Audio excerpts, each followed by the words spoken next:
제가 이제 부산에 와서 산 지가 이제 금년이면 곧 있으면 만 13년이 벌써 돼 갑니다. 14년째 지금 살고 있습니다. 제가 사실 한 7, 8년 동안 상당히 힘들었거든요. 여러분들에게 말씀드리지 않았지만 저 작은 도시에 있다가 너무 도시가 커가지고 적응이 안 되는 거예요. 너무 커가지고. 전에는 나가면 다 있었는데 동네. 여기는 가도 동네가 시대가 끝이 안 나. 무슨 도시가 이렇게 큰지 몰라. 정이 안 들어. 정이 안 들어. 그래 참 도시 내가 너무 큰 도시에 왔구나. 내한테 어울리지 않는 옷인가. 항상 이렇게 좀 힘들어했습니다. 근데 이제 시간이 좀 가고 나니까 부산이 정이 들어버렸어.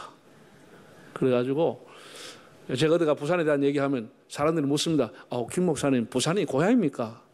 뭐 사는 데가 고향이지. 내가 그렇게 얘기합니다. 하는데 뭐 옆에서 이제 여기 살다가 뭐 또 이사를 가실 분도 계시고 한데 때가 되면 또 부산을 떠나 사시는 분도 꽤 있을 건데 그러면 부산이 아마 그리워지게 될 겁니다. 우리가 모르는 사이에 참 부산이 괜찮은 곳이구나 그런 느낌을 제가 이제 마음에 가득히 갖고 있습니다. 우리 부산하면 여러분 생각나는 게 떠오르는 게 뭐가 있죠? 아무것도 안 떠오르는 겨. 여러분 부산하면 뭐가 떠오릅니까? 밖에 사람들은 첫째가 해운대 바다를 꼽습니다. 해운대 바다. 요즘은 국제영화제 젊은 사람들. 부산하면 국제영화제를 생각합니다. 제가 어릴 때는 초원에서 부산 구경하러 올라오면 보이는 것은 용두산공원밖에 없었습니다. 지금 용두산공원 찾아온 사람은 거의 없습니다. 옛날에 있었던 금정산 동물원 그거 없어져 버렸더라고. 그런 거 보러 오지 않아요. 지금은. 부산이 많이 바뀌었습니다. 우리 부산은 뭐 부자가 한문으로 가마솥 부자라고 하는데 이 바다의 도시인데 해운대라고 하는 바다의 도시임에도 불구하고 부산은 산이 많아요. 산이 많으니까 산마다 이게 시가 형성돼 가서 이쪽 마을에서 저쪽 산으로 넘어가려고 하면 다 터널을 뚫을 수밖에 없어요.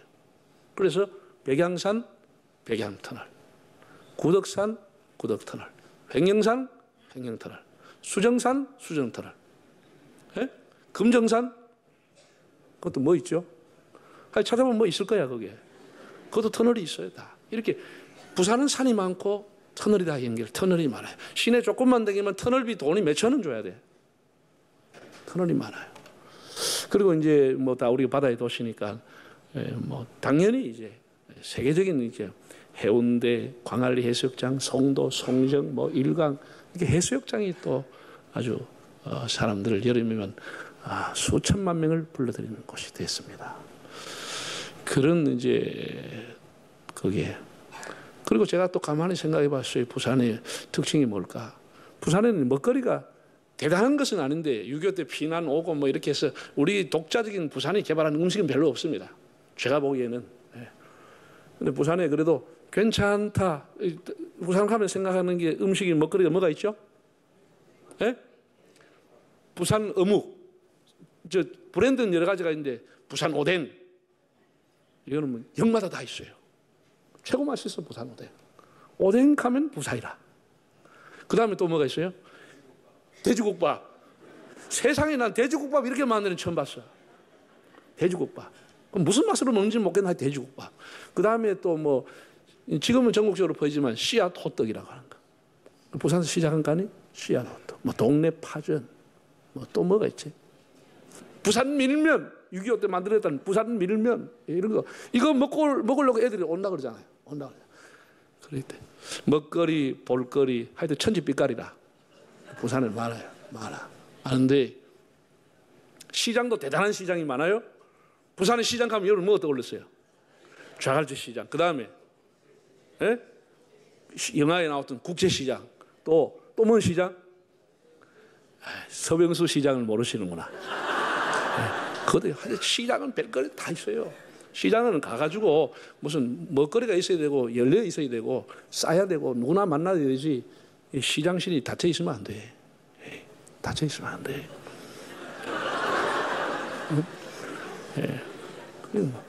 여러분 또 생각나면 제가 특별히 부산에는 또 이상하게 우리 나라 전체 지도를 보면 남쪽에 속했거든. 남쪽에 속했는데 대학은 동자가 많아요. 동아대, 동의대, 동서대, 동명대, 동부산대, 뭐 또 동주대, 동자가 또 이상하게 많아. 동자가 많아. 하여튼 여러 특징들을 제가 이렇게 부산을 살면서 생각을 했어요. 이번 주, 지난주 한 2주 동안에 대전에서, 광주에서, 전주에서 또 어디서 이렇게 왔어요. 와서 저보고 이제 목사님, 장로님들이 많이 관광버스 몇 차씩 와서 저보고 특강을 해달라고 그랬어요.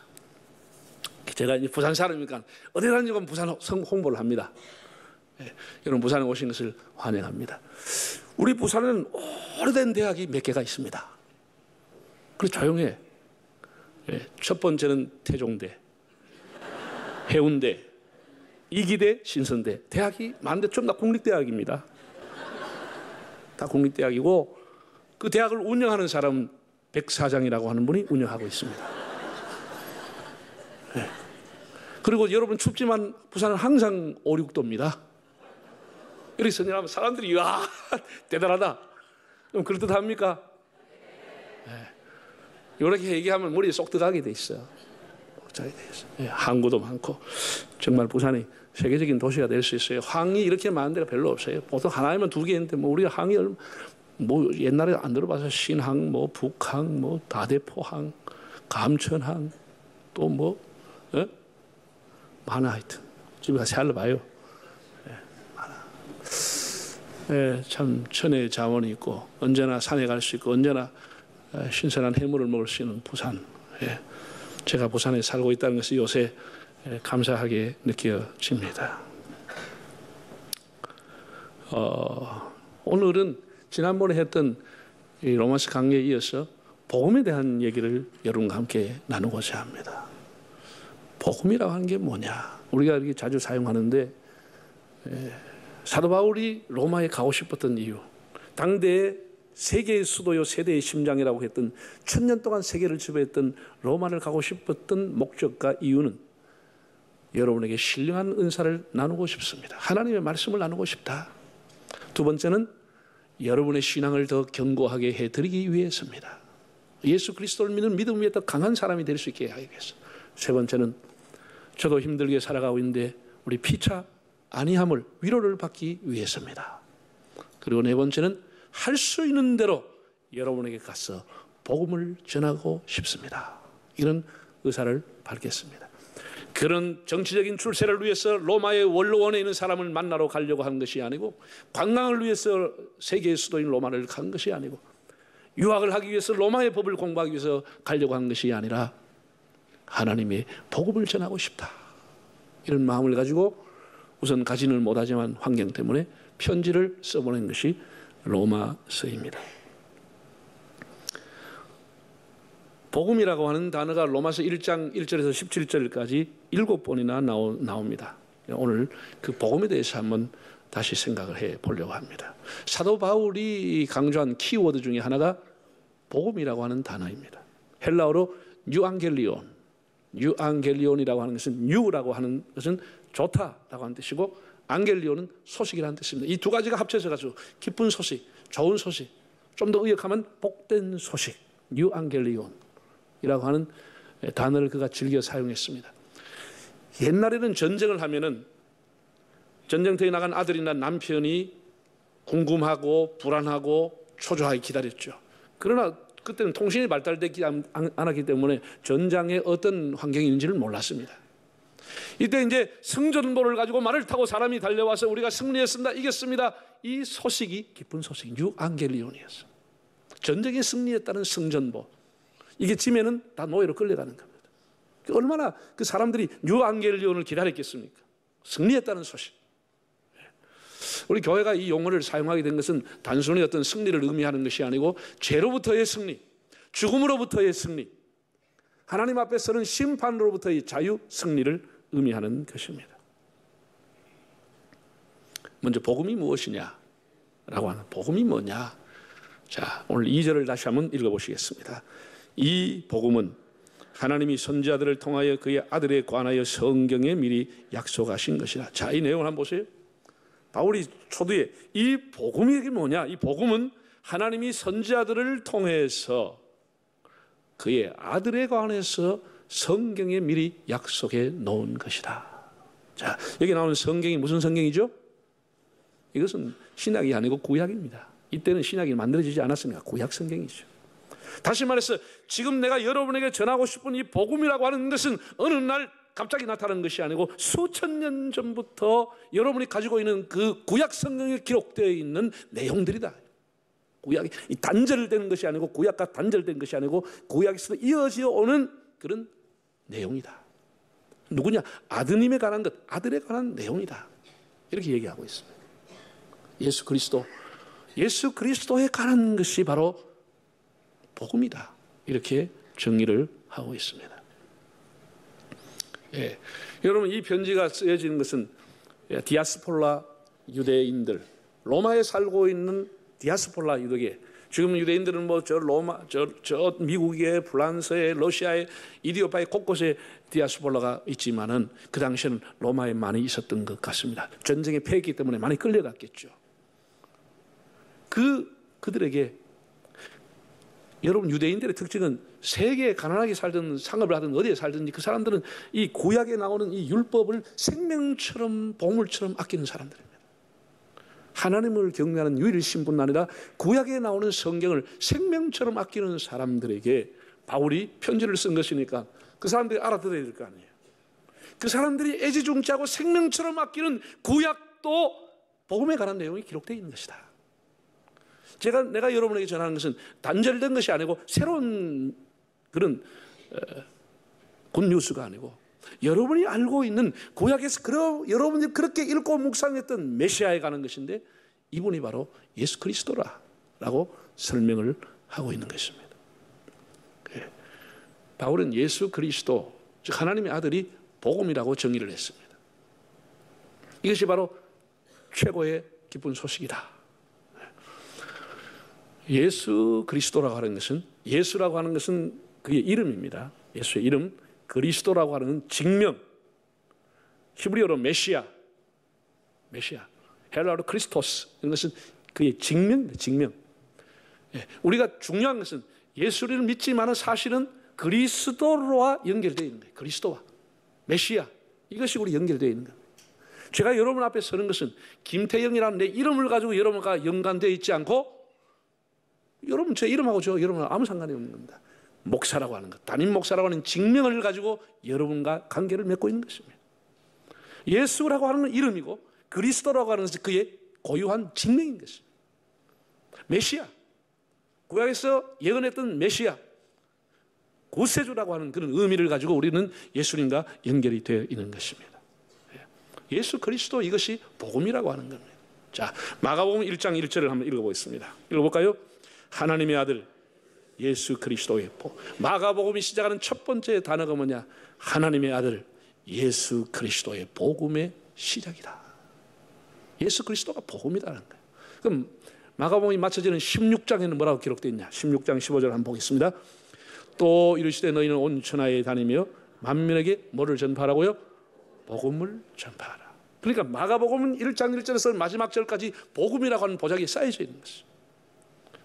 이 복음은 다시 말해서 예수 그리스도에 관한 이야기입니다. 예수 그리스도, 이 예수 그리스도를 널리 증거하고 전파하라, 이렇게 주님께서 명령을 한 것입니다. 예수 그리스도 이름 자체가 복음이요, 예수님의 삶이 복음이요, 예수님의 십자가가 복음의 능력입니다. 예수님이 없는 십자가는 하나의 나무 막대기나 쇠붙이, 금붙이에 불과한 것입니다. 예수 그리스도가 십자가를 졌기에 십자가는 소중한 것입니다.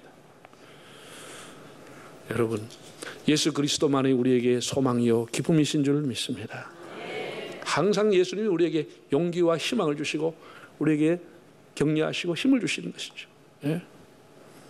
우리가 이 세상 사람들에게 나누어 줄 수 있는 것은 이 복음을 나누어 주는 것, 가장 우리의 기쁜 소식, 복된 소식인 예수님을 나누어 주는 겁니다. 예? 우리 가슴에 복음의 불이 있느냐, 복음의 열정이 있느냐, 이것이 중요한 것이죠. 그다음 두 번째, 복음의 효력이라 할까요? 복음의 능력에 대해서 한번 보겠습니다. 자, 1장 16절을 한번 보실까요?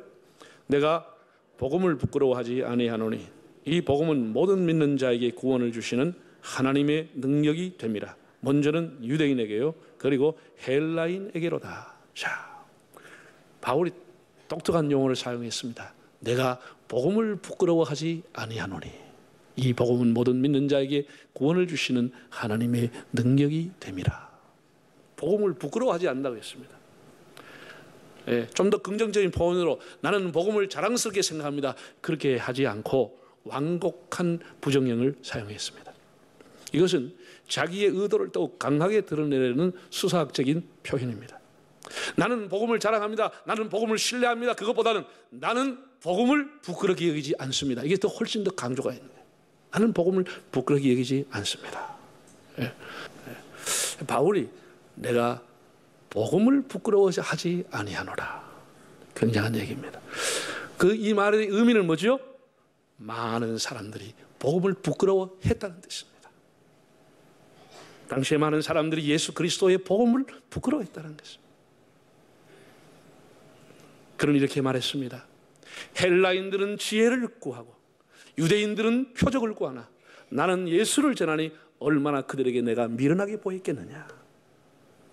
예수를 얘기한다는 게 미련한 일이죠. 사람들은 예수님에게도 그렇게 얘기했습니다. 뭐 나사렛에서 선한 것이 나겠느냐, 나사렛 시골뜨기가 뭘 하겠느냐. 조롱했습니다. 예수님의 제자들 조롱했습니다. 로마의 법에 의해서 극형에 달려서 벌거벗고 죽은 그 사람이 무슨 우리의 구세주냐고 다 조롱했습니다. 예수 믿는 걸 부끄러워했습니다. 거절했습니다. 더구나 죽었다가 살아났다니 더 이거는 조롱거리가 되는 겁니다. 더 조롱거리가 되는 것이죠. 사람들은 예수에 대한 얘기를 듣고 부끄러워했습니다. 예, 우리 교회 집사님들 중에서도 다는 아니겠지만 간혹 예수 믿는 걸 부끄럽게 생각하는 분이 있어요. 마누라 때문에 어쩔 수 없이 끌려 나와 세례도 받고 집사 됐는데 교회 나올 때 성경책 하나 못 가지고 나오는 거예요. 부끄러워서 못 가지고 나오는 거예요. 어디가 밥 먹으면서 기도도 못 하는 거예요. 사람들이 조롱할까 봐, 부끄러울까 봐, 창피할까 봐.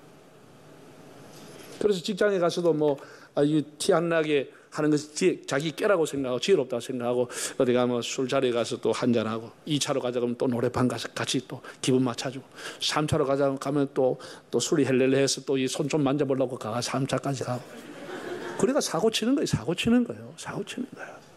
그냥 몇 년씩에 치겠어요 다. 그러니까 사고 치는 거예요. 왜 예수 믿고 우리가 복음으로 살아가는 것이 왜 부끄러운 일입니까? 예. 우리 어디 가든지 하나님을 믿는 사람은 자기 믿음을 가지고 살아야 되고 보석처럼 빛나는 믿음을 가지고 그러면서 우리는 국가에 충성하고 또 회사라든지 오면은 거기에 헌신하고 충성하는 것이지 믿음을 저버리고 불신앙적으로 회색지대에 살아서는 아니 되는 겁니다. 내가 복음을 부끄러워하지 아니하노니 이 말씀이 여러분들에게 능력이 되기를 바랍니다. 마지막으로 우리가 한 가지 더 생각해 볼 것은 믿음의 능력이라고 하는 겁니다. 믿음의 능력.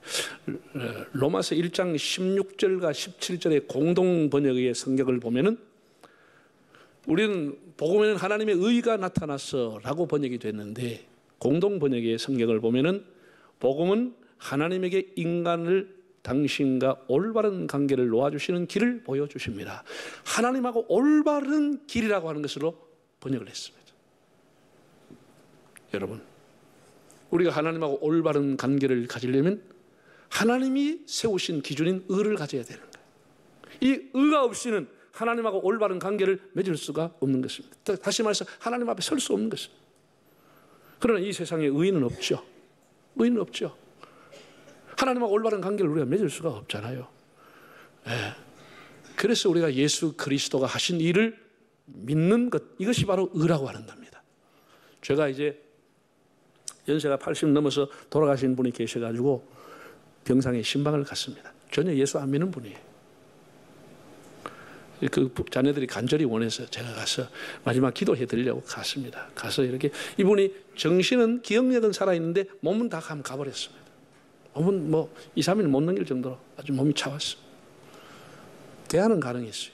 제가 물었습니다. 어르신, 그동안 참 인생 살아오시나 얼마나 고생 많이 하셨습니까? 잘 살아오셨습니다. 이제 돌아가시면 하나님 품에 안기고 천국 가셔야 되겠죠. 그랬더니 예. 어르신 천국 가려고 하면, 하나님 앞에 가려고 하면 우리 죄를 다 용서받아야 갈 수 있습니다. 죄가 있으면 갈 수 없습니다. 그랬더니 목사님, 저는 죄 진 게 없습니다. 저는 나라의 법도 잘 지켰고요. 저는 교도소나 경찰서 한 번 간 적도 없습니다. 아, 참 바르게 사셨다고. 잘 살았습니다. 근데 그 법만 법이 아니고 하나님이 우리에게 말하는 법은 우리 마음의 법이 있습니다. 남에 대해서 시기하고 질투하고 음욕을 품고 정력을 붓고 남의 것에 대한 탐심을 가지고 이런 것도 다 거짓말하는 것도 전부 죄라고 그랬습니다. 어르신 그렇게 살아오셨습니까? 가까이? 아, 그건 나인데. 그러면 예수를 믿으시고 이 죄를 해결받을 수 있는 것은 저의 기도를 따라 하시면 됩니다. 그래서 내가 기도를 따라하게 하고 마지막으로 이제 그분이 눈물을 쫙 흘리더라고요. 저는 그분이 천국 가서 만나게 될 줄로 분명히 믿습니다. 한번 따라가 그 기도 이렇게 한 겁니다. 하나님, 저는 죄인으로 살았습니다. 이제 하나님 믿고 싶습니다. 예수님이 저의 죄를 위해 십자가에 지신 것을 믿습니다. 예수님, 저를 용서해 주세요. 예수님의 이름으로 기도드립니다. 네, 그것을 그분에게 2번 반복을 했습니다. 그 2번 하고 나니 눈물이 쫙 흘립니다. 정말 택한 백성이 다르고 나는 것을 느끼게 됩니다. 내가 하는 의라고 하는 것, 나의 도덕, 나의 선행, 나의 공로, 나의 행위를 가지고 하나님과 올바른 관계를 가질 수가 없습니다.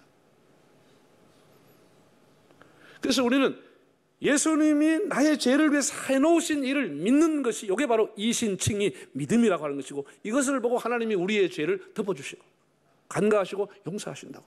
이게 복음의 핵심입니다. 이게 하나님의 기준의 의라고 하는, 우리의 기준의 의가 아니고 하나님의 의의 기준은 예수 그리스도가 하신 일을 믿는 것이 의로움이 되는 것입니다. 네. 여러분, 이것을 500년 전에 루터가 깨닫고 외쳤다고 하는 거 아닙니까? 500년 전에 루터가 살고 있던 시대는 로만 천주교가 전 세계를 지배하고 있었습니다. 카노사의 권력에서 한 나라의 국왕이 교황 앞에 무릎을 꿇을 만큼 교권의 권세가 대단했던 시대입니다. 그때는 오로지 행함이었습니다. 선행을 행함으로써, 금식을 함으로써, 남을 구제함으로써, 면죄부를 삼으로써, 헌금을 함으로써 죄를 용서받았습니다. 루터는 베텐버그 대학교 교수로 있으면서 수도승으로 살았습니다. 수도하는 사람으로 살았습니다.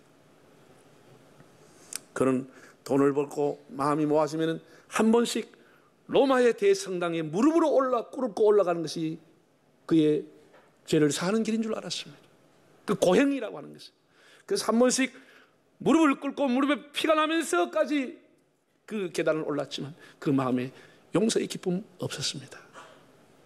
그리고 어느 날 로마서 드디어 1장 17절 오늘 본문의 말씀을 읽으면서 의인은 믿음으로 말미암아 살리라고 하는 것이 전깃불처럼 자기 안에 들어오게 된 것이죠. 믿음으로 살 수 있다고 하는 것, 이런 행함이 아니다고 하는 것을 들고 일어났습니다. 어떤 종교 회의에서 사람의 죄를 용서할 수 없고, 어떤 개인의 능력과 그 사람이 가지고 있는 교황이라는 직위를 가지고 그 사람의 죄를 용서하는 것이 아니고, 예수님이 하신 것을 믿을 때 용서받는다는 확신이 들게 된 것입니다. 믿음으로써 의된다는 확신을 가지고 일어난 것이, 행함을 믿음으로 물꼬를 바꾼 솔라 피데, 오직 믿음을 외치게 되었습니다.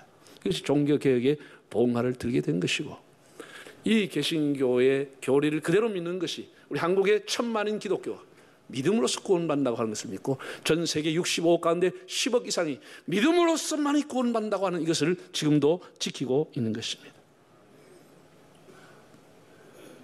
로마서 3장 28절을 이제 마지막으로 한번 찾아보겠습니다. 읽어보실까요? 그러므로 사람이 의롭다 하심을 얻는 것은 율법의 행위에 있지 않고 믿음으로 되는 줄 우리가 인정하노라. 우리가 의롭게 되는 것은 행위에 있지 않고 어디에 있어요? 믿음으로 되는 줄 인정하노라. 우리가 행위로 구원받을 수 없습니다.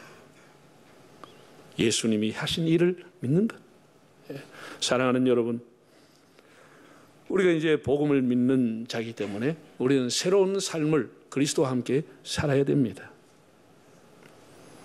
새로운 삶. 제가 만약에 한 10년 된 낡은 자동차를 끌고 다니는데 주차를 한 동안에 와보니까 어떤 사람이 흠을 내놨습니다. 제가 길길이 뛰면서 화를 내겠어요? 에이, 10년 탄 거 사방에 다 흠이 있는데 누가 또 실수했구나. 그리고 그냥 지나가는 것이죠. 만약에 제가 새 차를 금방 빼가지고 한 달 또 채 2달도 안 되는 거를 주차하고 나와보니까 누가 쫙 긁어놨다. 그냥 가만히 있겠어요? 길길이 뛰지요. 이거 CCTV 없나? 누가 이랬나 이거? 얼마나 화가 나겠어요. 여러분, 우리가 다 예수 그리스도로 말미암아 새로운 피조물이 된 사람들입니다. 우리가 그냥 추하게 더럽게 누더기 옷을 입고 살아서는 안 되는 겁니다. 이제 우리가 그리스도 복음 안에서 가능하면은 깨끗하게, 정말 의롭게, 그리고 경건하게 복음적인 삶을 살아가시는 여러분의 삶이 되시기를 바랍니다.